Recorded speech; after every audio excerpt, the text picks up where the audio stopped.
students. It's class 7, subject general science and topic heat. Our topic is transfer of heat. जैसा कि आपने परसों देखा कि हमने पहले हीट के बारे में पढ़ा है, जो आपका चैप्टर 4 है, chapter 4 of your exercise heat. Heat में हमने क्या पढ़ा कि heat is actually a form of energy. Heat जो है वो एनर्जी की एक किस्म है जो हमें सेंसेशन ऑफ वार्मथ प्रोड्यूस करती है. ठीक है बेटा, जो हमें सेंसेशन ऑफ वार्मथ प्रोड्यूस करती है. तो परसों हमने थोड़ा सा हम रिवाइज करते हैं. परसों हमने पढ़ा एक तो हमने हीट के बारे में थोड़ा सा मैंने आपको जानकारी दी और हमने उसमें देखा हीट इज एक्चुअली. फिर टेम्परेचर के बारे में हमने देखा temperature is what, temperature is the degree of hotness और कोल्डनेस ऑफ एन ऑब्जेक्ट. किसी चीज, कोई चीज कितना गर्म है या कोई चीज कितना सरल है, that is called its temperature. और वो टेम्परेचर हम कैसे नापते हैं, that is measured by an instrument called as thermometer. हमारे पास we have two types of thermometers. One is clinical thermometer, यानी वो थर्मोमीटर जो हम या तो घरों में यूज करते हैं या जो थर्मोमीटर डॉक्टर लोग हॉस्पिटल्स में यूज करते हैं, that's called as clinical thermometer, यानी जिससे हम ह्यूमन बॉडी का टेम्परेचर नापते हैं. उसके बरक्स we have another type of thermometer that is called as laboratory thermometer which is used to measure temperature of other objects. बाकी चीजों का टेम्परेचर नापने के लिए, बाकी बड़ी बड़ी चीजों का या और ज्यादा टेम्परेचर नापने के लिए हम जिस थर्मोमीटर का यूज करते हैं, that's called as laboratory thermometer. And today आज का हमारा जो टॉपिक है यानी हीट का हमारा सब टॉपिक जो है that is transfer of heat.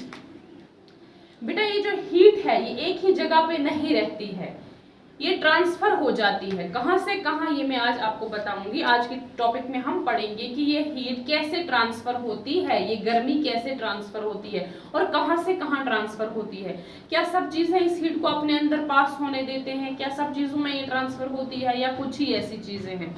तो उसके लिए आप ध्यान रखिए ट्रांसफर ऑफ हीट जो है, हीट हमेशा, गर्मी हमेशा it gets transferred from hotter object to cooler object, from hotter object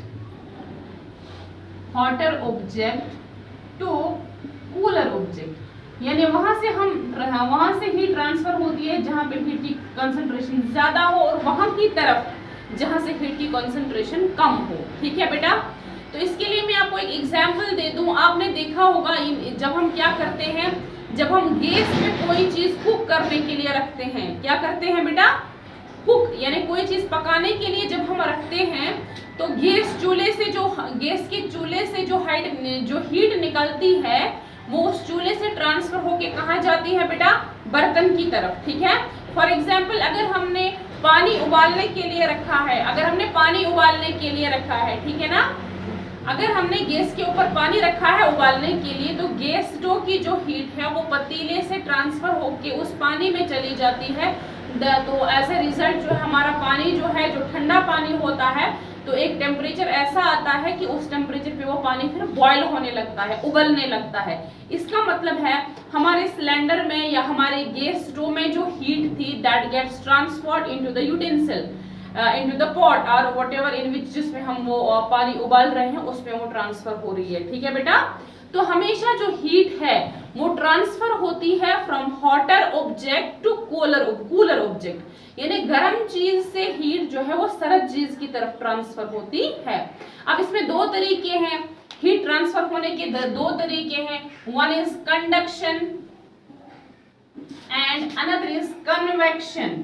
ठीक है बेटा, तो कंडक्शन और कन्वेक्शन के लिए मैं आपको दो एग्जांपल्स देती हूँ. कंडक्शन में अगर आप अपनी बुक पे भी देखेंगे, आपकी बुक पे एक एक्टिविटी दी है कि वहां पे इन्होंने एक रॉड लगा के रखी है. You can see on page number 46 this activity 4.7. ये आप देख सकते हैं एक्टिविटी 4.7. इसमें कंडक्शन प्रोसेस दिखाई गई है, यानी इसमें भी हीट ट्रांसफर होती है. कैसे, यहाँ पे एक कैंडल रखा हुआ है, ये कैंडल जो है ये जलता हुआ कैंडल है, that means it's a source of heat, ये हीट का एक सोर्स है. और यहाँ पे जो रॉड रखी गई है बिटवीन टू ब्रिक्स, दो ईंटों के दरमियान एक रॉड रखी गई है. रॉड ये यहाँ पे लोहे की रॉड है. ठीक है बेटा, और इस पे कुछ यहाँ पे वैक्स की चीजें रखी, मतलब जैसे आप शम्मा, अगर आप शम्मा ही लोगे कि शम्मा के छोटे छोटे पीसेस यहाँ पे चिपका के रखे हैं, और यहाँ से अगर आप हीट देते हो तो पहले ये वाला ये जो यहाँ पे वैक्स आपने रखा है, पहले इधर देखिए आप, प्लीज आप अपनी बुक की तरफ देखिए, इधर देखिए, एक सेकंड आप इधर फोकस करिए। तो यहाँ से अगर हम हीट, ये हमारा हीटिंग सोर्स है, यहाँ से जब हम हीट दे रहे हैं तो ये हीट पहले इस वाले वैक्स पार्टिकल को मेल्ट करेगी, फिर यहाँ से ट्रांसफर होके इस वाले वैक्स पार्टिकल को मेल्ट करेगी, फिर इस वाले पार्टिकल को मेल्ट करेगी, और सिमिलरली यहाँ से होते हुए लास्ट वाले वैक्स पार्टिकल को मेल्ट करेगी। दिस इज यहाँ पे ये हीट ट्रांसफर की बेस्ट एग्जांपल है। और ऐसी प्रोसेस में जब सॉलिड ऑब्जेक्ट्स के बीच में हीट ट्रांसफर हो तो this process is called as conduction. Clear बेटा, ये कंडक्शन है, यानी हीट ट्रांसफर हुई। कहां से हीट ट्रांसफर हुई? इस कैंडल से। यहाँ पे हीटिंग सोर्स हमारे पास गैस स्टोव नहीं है, we have here heating source, we have here candle as heating source. हमारे पास इस वक्त हीटिंग सोर्स कैंडल है, तो इस कैंडल की हीट जो है, इससे ये वैक्स पार्टिकल पहले मेल्ट हो गया, फिर यहाँ पे ये वैक्स पार्टिकल मेल्ट हो गया, यानी इसका मतलब है पहले इस कैंडल की हीट यहाँ तक आई, फिर यहाँ से ट्रांसफर होके यहाँ तक आई, फिर यहाँ तक आई, ऐसे ही ट्रांसफर होती गई।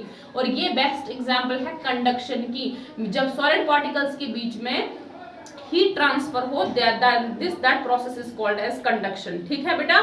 तो अब मैं कन्वेक्शन की आपको एक मिसाल देती हूँ। कन्वेक्शन की एग्जांपल मैं आपको ऐसे देती हूँ, हम सब लोग घरों में हीटर यूज करते हैं, या वीकेंड से कि हम घरों में बॉयलर यूज करते हैं। जब विंटर्स में हमें पानी गर्म करना होता है तो क्या करते हैं, हम घरों में बॉयलर हम यूज करते हैं ना बेटा।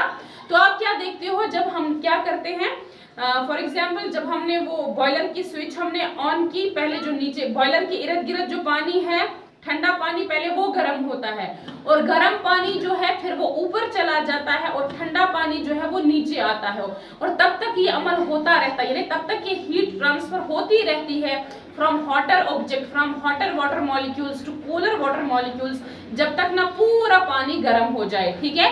फिर एक टाइम ऐसा आता है कि जब वो हमारा बॉयलर जो है, जब वो पूरा पानी हमारा गर्म कर देता है। समझ आ रही है मेरी बात बेटा?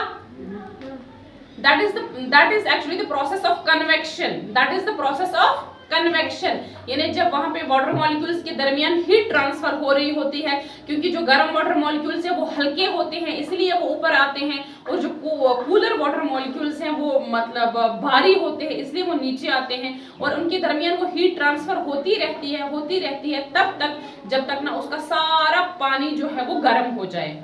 अब आपको समझ आया कि हमारे घरों में कैसे वो बॉयलर से कैसे हमारे घर का पानी गर्म होता है। ठीक है बेटा। तो that is actually the best example of convection. Convection के लिए आप वो बेस्ट एग्जांपल ले सकते हैं, बोथ कंडक्शन एंड कन्वेक्शन और two processes of heat transfer. ठीक है बेटा, यानी कंडक्शन में भी हीट ट्रांसफर होती है लेकिन ये सॉलिड और ऑब्जेक्ट्स के बीच में होता है, एंड कन्वेक्शन में मैंने आपको पानी की मिसाल दी कि कैसे हमारे घरों में हम बॉयलर की वजह से के जरिए हम कैसे अपने घर का पानी गर्म करते हैं, और वहां पे कौन सी प्रोसेस होती है, वो होती है बेटा वहां पे कन्वेक्शन प्रोसेस। ठीक है, यानी पहले जो वाटर मॉलिक्यूल्स गर्म होते हैं वो थोड़े हल्के हो जाते हैं, वो ऊपर की ओर चले जाते हैं, फिर जो हीट है वो ट्रांसफर होती है किन की ओर, उन पार्टिकल्स, उन वाटर मॉलिक्यूल्स की ओर जो ठंडे होते हैं यानी जो हेवी होते हैं। ये हीट ट्रांसफर होती रहती है तब तक जब तक कि हमारा सारा पानी जो है वो गर्म, उस टैंक का सारा पानी जो है वो गर्म हो जाता है। ठीक है बेटा। अब मसला है यहाँ पे, क्या हमारे पास जितनी भी चीजें हैं, क्या हर चीज जो है वो अपने आप में से हीट को अलाउ करने देती है?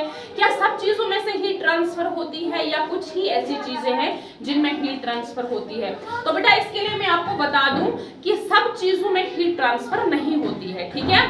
फॉर एग्जाम्पल आपने देखा होगा हमारे घर में एक प्रेशर कुकर होता है। ठीक है बेटा, ठीक है बेटा,